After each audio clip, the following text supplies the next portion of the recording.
Mga kasinag, isang magandang araw po sa ating lahat. Salamat sa mahal na Panginoon sa pagbibigay sa atin ng isang magandang panahon ngayon mga kasinag, kahit medyo naulan-ulan. Ngayon pala mga kasinag, update ko naman kayo kay Bagwis. Ito na mga kasinag si Bagwis. Siya nga pala mga kasinag, habang medyo inaalisan ko ng lamig yung pagkain niya, banggitin ko na rin sa inyo ito.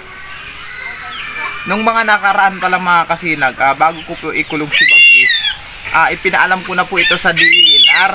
Sinabi ko na sa kanila kung ano ang naging dahilan kung bakit ko kinulong si Bagwis. Kaya ngayon mga kasinag, napagdesisyonan ko rin nun na ibigay na sana si Bagwis sa DENR. Next week po sana siya kukunin.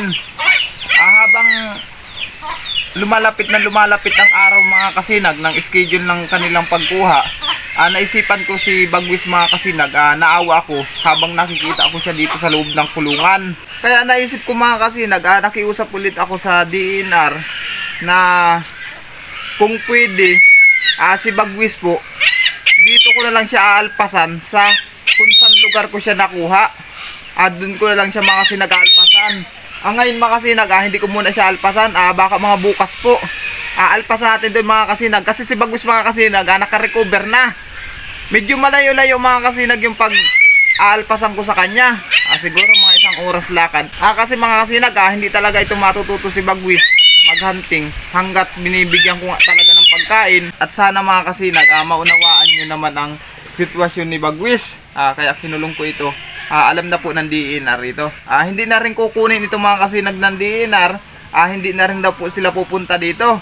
Kasi mga kasinag, sabi ng DENR, kung kukunin nila si Bagwis, kasi si Bagwis mga kasinag, nasanay na dito sa environment ng Seroma. Kung kukunin daw po nila ito, baka may posibilidad na bumalik din dito si Bagwis. Mga kasinag, pakainin natin si Bagwis. Ito na pala yung pagkain niya, yung pinalamig ko. Bagwis.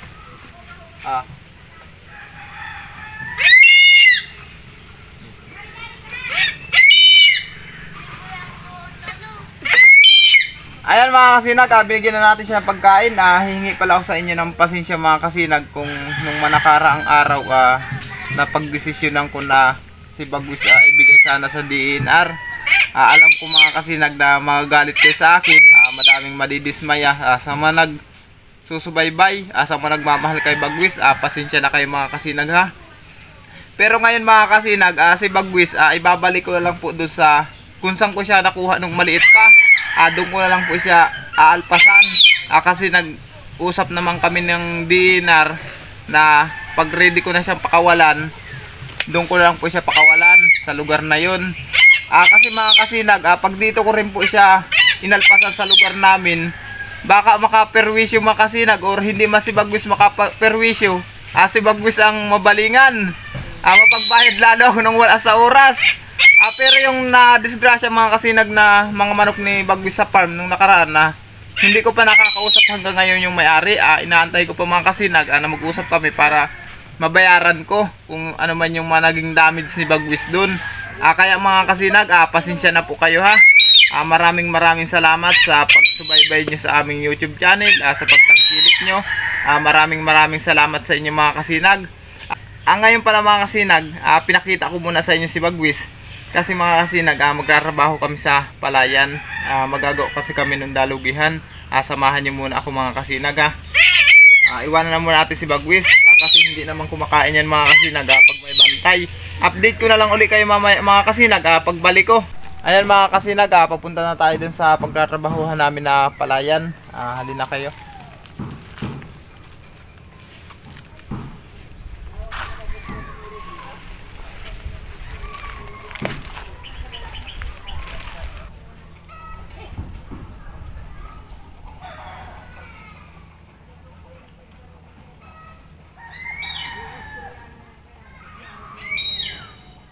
Mga kasinag, yung gagawin namin ito muna ang unahin namin, yung gagawin namin ng lalagyan ng punla. Ito muna unahin namin mga kasinag. Mamaya na kami doon sa baba. Kasi ito mga kasinag, itong palaya na ito, magtatanim kasi dito si Kuya Melvin. Dyan naman sa baba mga kasinag, ako magtatanim dyan, tapos yung doon sa may dulo dun. Ito muna ang gagawin namin.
kasinag, natapos na kami. Pipila-pila na lang namin nandun. Tapos ito, mamaya ko lang ayusin yan. Ayan mga kasinag, update ko pala kayo kay Bagwis pag uwi natin. Ayan mga kasinag, kararating lang natin dito sa bahay. Katitila din lang ng malakas na ulan kanina habang nagtatrabaho tayo dito sa palayan. Si Bagwis pala mga kasinag, ito na kumain na siya. Hindi niya naubos yung isang malaking hita ng 45 days. Oh, hello Bagwis, kumusta ka na? Paano, busog ka na? Busog ka na?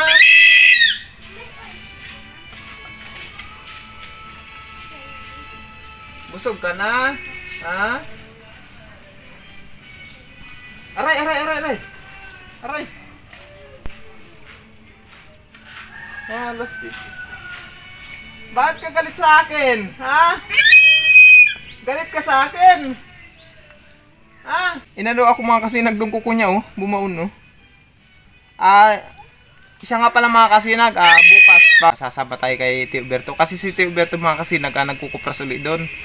Nasabi kasi niya sa akin na yung pamilya ni Bagwis, yung magulang niya, lagi nilang nakikita doon sa malaking puno ng nara. Malapit doon sa napagpunan ko sa kanya. Kaya mga kasinag, dalhin na lang natin doon si Bagwis. Huwag kayo mag-alala mga kasinag, hindi ko siya papabayaan.